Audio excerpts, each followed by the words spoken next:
大家好，我是丽姐，欢迎大家来听相亲故事，感谢大家的订阅。今天我要给大家讲一个让我印象特别深刻的故事，一个关于爱情、生死与希望的故事。我从业这么多年，见过太多的情侣，但这对情侣的经历真的是让我刻骨铭心。故事的女主角叫小雨，是个地道的东北姑娘，大连人，身高1.68米，皮肤白皙，有着让人羡慕的魔鬼身材。她在一家外企做财务工作，年薪20多万，那叫一个有本事。而且人长得漂亮不说，性格还特别开朗，是那种能把周围气氛都带动起来的姑娘。男主角阿德是个土生土长的台湾男生，台北人，在新竹科学园区的一家半导体公司做研发工程师。阿德比小雨大2岁，身高1.8米，戴着一副黑框眼镜，看起来斯斯文文的，但实际上骨子里特别倔强，做事认真专注，是科技公司里的核心人才。这两个人是怎么认识的呢？你们可能会问，他们的缘分要从3年前说起。当时阿德的公司派他去大连出差，参加一个技术交流会，而小雨作为财务代表，负责接待来访的台湾同行。那是个初春的下午，大连的海风还带着几分凉意。阿德站在会场外等待开始，小雨急匆匆赶来发放会议资料。阿德主动上前帮忙，两人的手在传递文件的瞬间不小心触碰，一股莫名的电流瞬间击中了2颗心。不好意思啊，我来晚了。小雨有些慌乱地说道。没关系，我来帮你吧。阿德微笑着回应。就这样，两人开始了第一次交流。交流会结束后，作为接待方，小雨负责带阿德他们团队游览大连。从星海广场到老虎滩，从俄罗斯风情街到金石滩，小雨的热情和见识让阿德刮目相看，而阿德谦逊有礼的态度以及对专业知识的精通，也让小雨心生好感。阿德在大连只待了5天，但这短短的5天足以让两人的心紧紧联系在一起。回台湾前一晚，阿德鼓起勇气向小雨表白，我知道我们相处的时间不长，而且我们还有地域的隔阂，但我还是想告诉你，我喜欢你。小雨笑了，我们才认识几天，你就这么确定吗？阿德认真地说，有些人认识一辈子也是陌生人，有些人只需要一眼就能认定，我对你就是后者。天哪，这也太浪漫了吧！小雨哪经得起这样的撩拨，当场就被阿德的诚意打动了。就这样，两人开始了跨海峡的恋爱，每天视频通话，时不时互送礼物。虽然相隔两地，但感情却在日渐升温。阿德每个月都会抽时间飞到大连看小雨，而小雨也利用假期去台湾找阿德。在台北的街头巷尾，阿德带着小雨尝遍了各种美食，在淡水老街看夕阳，在九份体验怀旧风情，在阳明山泡温泉。台湾的美景和人文底蕴让小雨深深着迷。我以前一直以为台湾很穷，没想到这里这么发达，比我想象的要好太多了。小雨曾经这样感叹。阿德笑着解释，很多大陆朋友对台湾的印象还停留在很久以前。现在的台湾虽然面积不大，但医疗、教育、社会福利都很完善，特别是全民健保系统，让每个台湾居民都能享受到优质的医疗服务，不用担心看病贵的问题。小鱼点点头，确实，我看到路上的老人家都很精神，生活品质看起来很高，那是因为我们的医疗体系对老年人特别友善，加上全民健保的保障，老人家生病了不用担心医药费问题，能够及时就医。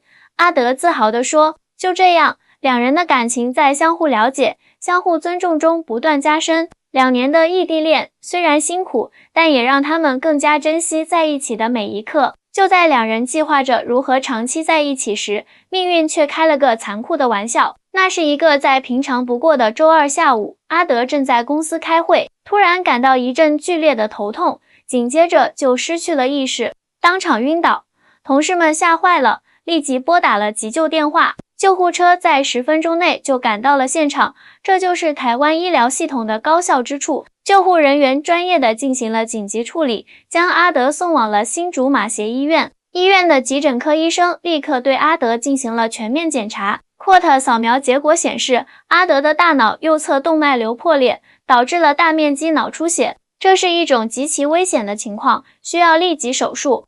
阿德的父母接到电话后，立刻赶到医院。医生向他们说明了情况，病人的情况非常危急，脑出血面积较大，需要马上手术，但即使手术成功，也可能会有后遗症，甚至医生欲言又止，甚至什么？阿德妈妈颤抖着问道，甚至可能无法醒来。医生沉重地说，现在我们需要家属签署手术同意书。阿德的父母悲痛万分，但他们明白手术是唯一的希望，他们颤抖着签下了同意书。手术持续了8个小时，主刀医生是台湾神经外科领域的权威专家刘医师。手术虽然暂时保住了阿德的生命，但他陷入了深度昏迷，生命体征不稳定，被转入了重症监护室。小雨是通过阿德妈妈的电话得知这个噩耗的，当时他正在大连的办公室加班，接到电话后整个人都崩溃了。阿姨，阿德他怎么样了？还好吗？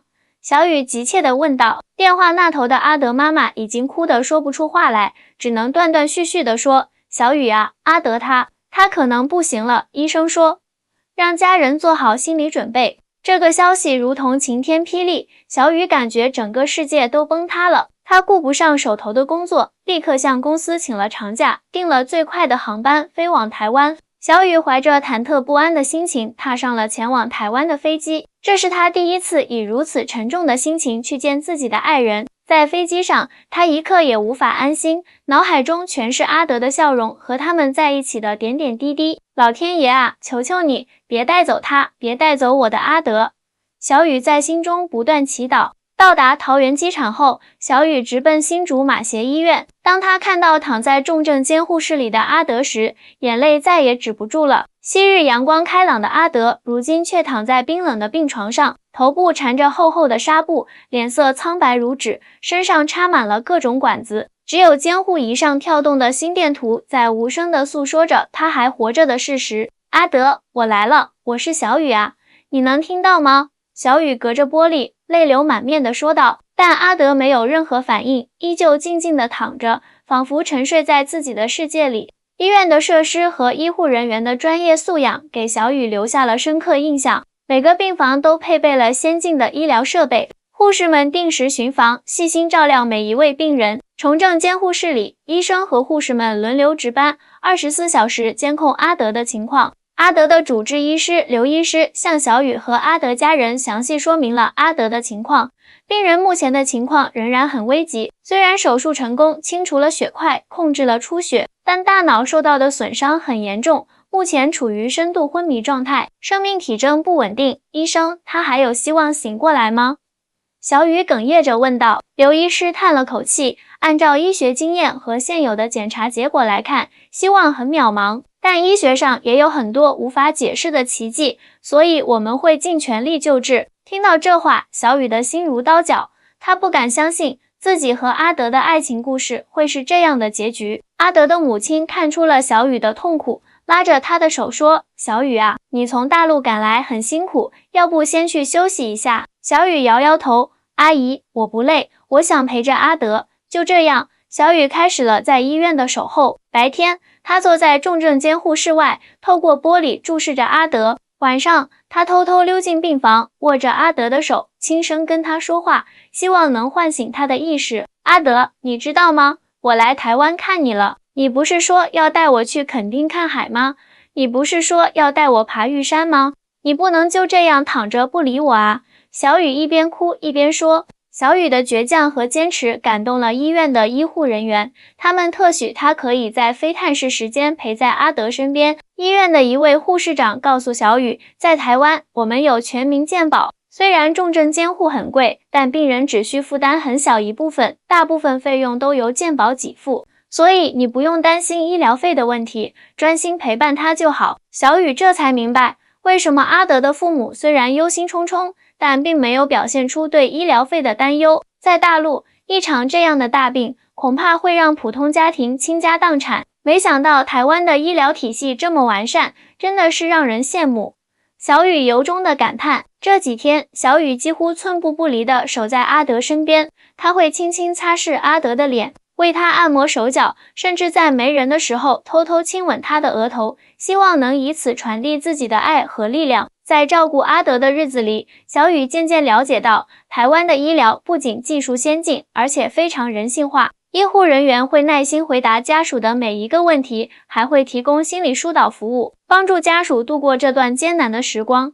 然而，阿德的情况却没有任何好转的迹象。到了第5天，监测仪器显示阿德的脑电波越来越弱，生命体征持续下降。刘医师表情凝重地召集家属，我们已经尽了最大的努力，但病人的情况继续恶化。按照目前的趋势来看，随时可能出现脑死亡，请家属做好心理准备。这个消息如同晴天霹雳，所有人都陷入了绝望。阿德的母亲当场晕了过去，父亲强忍着泪水，在一旁不停地安慰母亲，而小雨则是呆若木鸡，似乎失去了所有的力气和希望。就在医护人员准备宣告阿德病危的时候，监护仪突然发出了急促的警报声，所有人都以为这是最坏的结果。护士们迅速冲进病房，医生紧随其后。小雨站在门外，双手紧紧握在一起，指甲都快嵌入掌心，心跳几乎要停止。他看着医护人员围在阿德身边忙碌，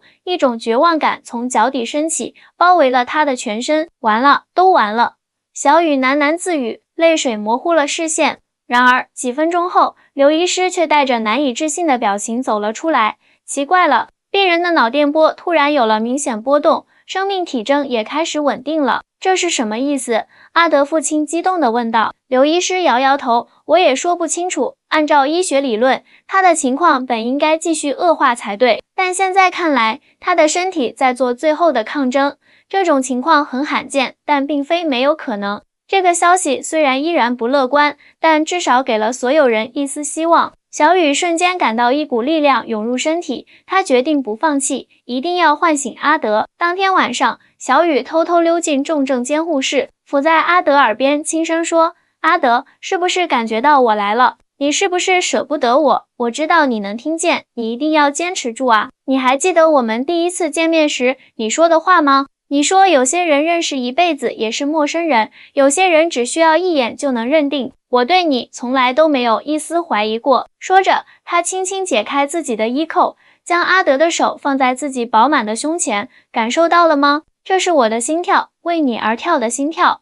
你答应过要娶我的，你不能食言。这样的日子持续了1周，每天小雨都会对阿德说话，给他按摩，放他喜欢的音乐给他听。奇迹般的，阿德的情况开始有了微弱的好转，脑电波活动逐渐增强，对外界刺激也有了轻微反应。刘医师对此表示震惊，说实话，我行医20多年，很少见到这样的情况。按照他之前的状况，能撑到现在已经是个奇迹了，是不是有可能醒过来？小雨满怀希望地问道。理论上来说，任何可能性都存在，但请不要抱太大期望，即使他能醒来，也很可能会有严重的后遗症。刘医师谨慎地回答。就在阿德住院的第15天，医院迎来了一位特殊的客人，一位从美国回台探亲的神经外科专家陈教授，恰好是刘医师的大学同学。得知这个情况后，刘医师邀请陈教授一起会诊。陈教授仔细查看了阿德的所有检查报告和影像资料，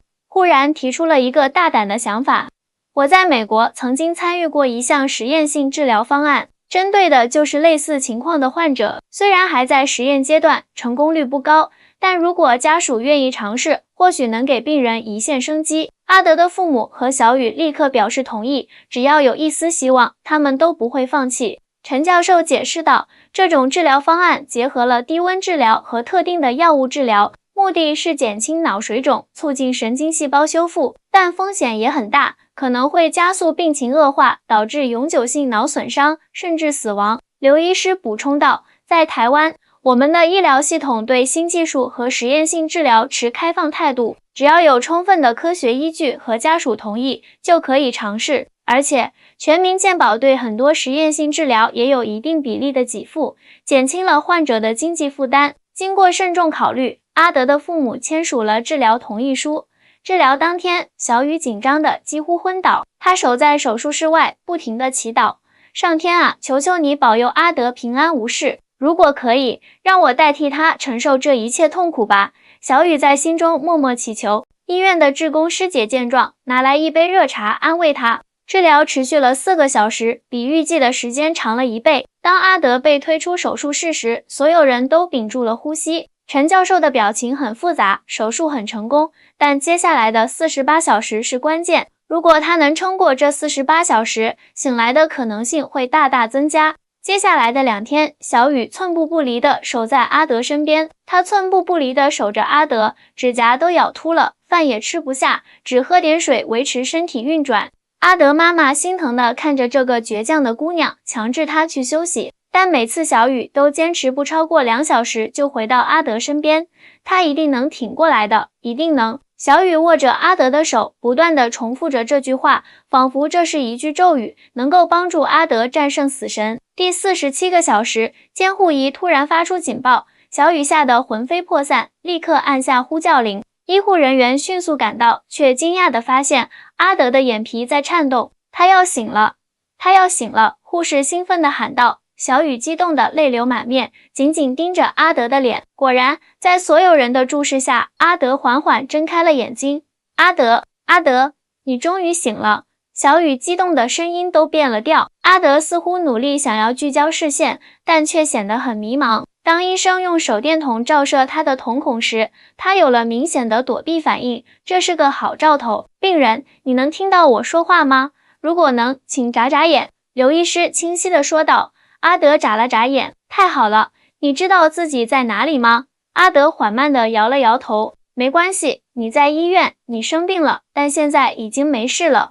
刘医师安慰道，随后转向家属，他清醒了，这是个非常好的迹象，不过看起来有些认知障碍，需要进一步观察和康复治疗。小雨迫不及待地凑上前，阿德，我是小雨啊，你还记得我吗？阿德看着小雨，眼中充满了迷惑，似乎在努力回忆什么，但最终还是摇了摇头。这个结果让小雨心如刀割，但他强忍泪水，露出微笑，没关系，你慢慢想，不急的。阿德的苏醒只是康复的第一步，接下来的日子里，他需要面对重重挑战。他的记忆出现了严重缺失，不仅不记得小雨，连自己的父母都认不出来。此外，他的右侧肢体也出现了轻度偏瘫，无法正常行走和使用右手。但让医生感到欣慰的是，阿德的语言能力和基本认知能力保存得相对完好，他能够理解别人的话，也能够简单表达自己的需求。刘医师解释道，这种情况并不少见，脑部受损后，部分功能可能会暂时或永久丧失，不过大脑有很强的可塑性，通过系统的康复训练，很多功能是可以恢复的。台湾的康复医学非常发达，我们有专业的团队来帮助他。就这样，阿德开始了漫长的康复治疗。小雨原本请的假期早已用完，但他不愿离开阿德，毅然决然地辞掉了大连的工作，申请了台湾的居留签证，全心全意陪伴阿德康复。我不能走，阿德需要我。每当阿德父母劝他回大陆时，小雨都这样回答。小雨在医院附近租了个小套房，每天早上第一件事就是去医院陪阿德做康复训练，从最基本的翻身做起，到后来的站立、行走，小雨都陪在阿德身边，给予他无微不至的照顾和鼓励。阿德，再努力一点，你可以的。当阿德因为右腿无力而沮丧时，小雨总是这样鼓励他。渐渐的，阿德的身体状况有了明显好转，他可以在助行器的帮助下独立行走了，右手也能抓握轻便的物品了。但令人遗憾的是，他的记忆并没有明显恢复，尤其是对小雨的记忆仍然是一片空白。小雨，对不起，我真的想不起来了。阿德一次次的道歉。小雨强忍泪水，微笑着说，没关系，我们可以重新认识，重新相爱。康复训练持续了3个月，阿德的身体状况已经恢复了70%，可以基本生活自理了。医院建议他可以出院回家休养，继续门诊康复治疗。出院前一天，小雨整理阿德的物品时，发现了一个小盒子，打开一看，竟然是一枚钻戒。原来阿德早已准备向小雨求婚，只是还没来得及实施，就突发疾病了。看着这枚戒指，小雨泪如雨下。他把戒指收好，决定等阿德恢复记忆的那天，再告诉他这件事。出院后，阿德回到了父母家，小雨每天都去看望他，帮他按摩，陪他散步，给他讲他们过去的故事，希望能唤醒他的记忆。小雨，你为什么对我这么好？我们真的很相爱吗？阿德经常这样问。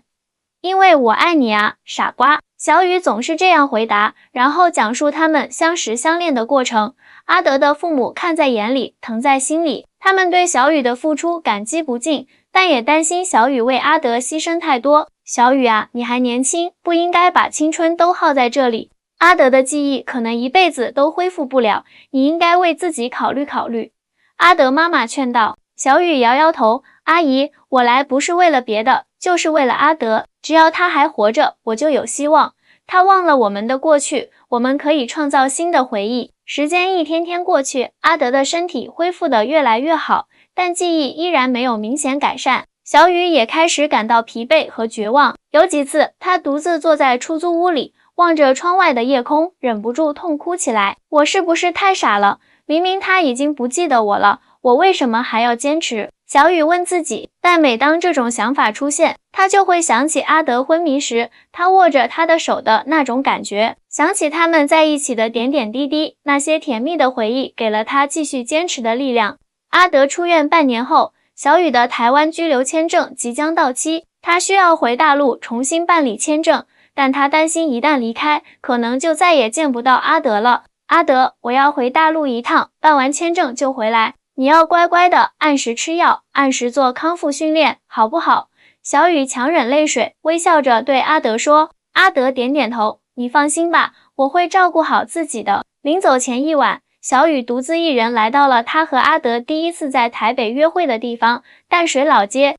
站在红砖墙边，看着夕阳缓缓落入海中，小雨的心情无比复杂。也许这就是我们的缘分吧。相爱容易，相守难，我们终究是要分开的。小雨自言自语道。就在这时，他的手机响了，是阿德打来的。小雨，你在哪里？我有点事想跟你说。阿德的声音听起来有些激动。我在淡水老街，怎么了？小雨疑惑地问道。你等我，我马上过来。说完，阿德就挂断了电话。小雨不知道发生了什么，忐忑不安地等待着。1个小时后，他远远地看到一个熟悉的身影向他走来，是阿德。他竟然独自一人坐车来找他了。阿德，你怎么来了？你的腿还没完全好，不应该独自出来的。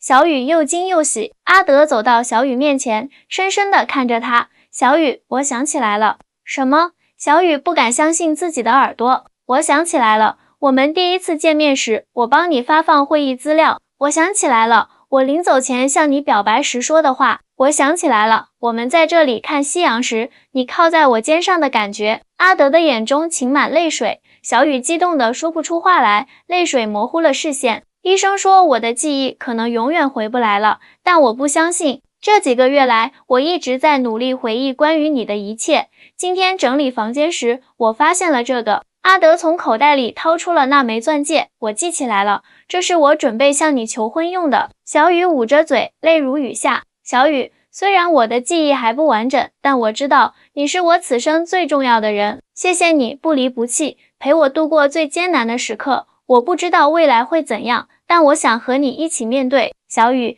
你愿意嫁给我吗？看着阿德真诚的眼神，小雨心中的委屈和不安一扫而空。她用力点头，我愿意，我愿意。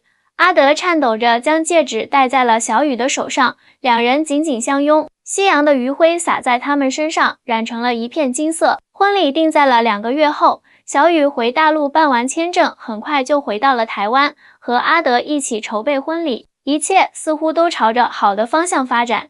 然而，命运再次开了个残酷的玩笑。婚礼前1周，阿德在去医院复查时，突然再次晕倒。紧急检查显示，他的脑部又出现了新的血块，情况危急，需要立即手术。这一次，即使有全台湾最好的医生和最先进的设备，也无法挽回阿德的生命。在手术台上，阿德的心跳永远的停止了。得知这个噩耗，小雨几乎崩溃。他不相信这是真的，一遍遍地质问医生为什么会这样。有时候，生命就是这么脆弱。刘医师无奈地说，我们已经尽力了。阿德的葬礼上，小雨穿着她为婚礼准备的白色婚纱，站在阿德的遗像前，泪如雨下。阿德，你食言了，你说过要娶我的，你说过要和我一起面对未来的。小雨喃喃自语，声音几乎听不见。阿德的父母悲痛欲绝，但他们并没有责怪小雨。相反，他们感谢小雨在阿德生命的最后时光里，给了他无尽的关爱和希望。阿德走后，小雨决定留在台湾。他用自己的积蓄和阿德父母的帮助，在新竹开了一家小咖啡馆，取名为阿德的记忆。咖啡馆里，他挂满了阿德的照片和他们在一起的回忆。每当有客人问起这些照片的故事，小雨就会微笑着讲述他和阿德的爱情故事。虽然结局悲伤，但过程中的爱与奉献足以温暖人心。小雨还经常去医院做义工，陪伴那些像阿德一样的脑部疾病患者。他深知他们需要的不仅是医疗上的救助，更需要精神上的支持和鼓励。生命无常，但爱永恒，这是小雨常说的一句话。虽然阿德离开了，但他给予小雨的爱，以及他为阿德付出的一切，都化作了永恒的记忆，深深烙印在他的灵魂中。在台湾这片土地上，小雨找到了自己生命的新意义。她不再是那个只为爱情而活的女孩，而是成长为了一个懂得珍惜生命、传递爱的女人。而阿德即使在天之灵，看到小雨的变化，也一定会为她感到骄傲吧。大家好，我是丽姐。这个故事讲完了，不知道大家有什么感受呢？爱情有时候就是这么神奇，它可以跨越地域的隔阂，战胜生死的考验，即使结局不如人意，但其中的真情实意依然让人动容。小雨和阿德的故事告诉我们，爱情不仅仅是甜言蜜语，更是在困难时刻的不离不弃。爱有时候就是陪伴，是理解，是牺牲，是奉献。而台湾的医疗系统也让我们看到了不同社会制度下的差异，全民健保的保障，先进的医疗技术，人性化的医疗服务，这些都是值得我们学习和借鉴的。生活中，我们经常会因为一些小事而争吵，甚至错过真爱。希望大家能从小雨和阿德的故事中学会珍惜眼前人，因为谁也不知道明天和意外哪一个先来。好了，今天的相亲故事就讲到这里。如果你喜欢这个故事，请点赞、订阅、转发。我是丽姐，我们下期再见。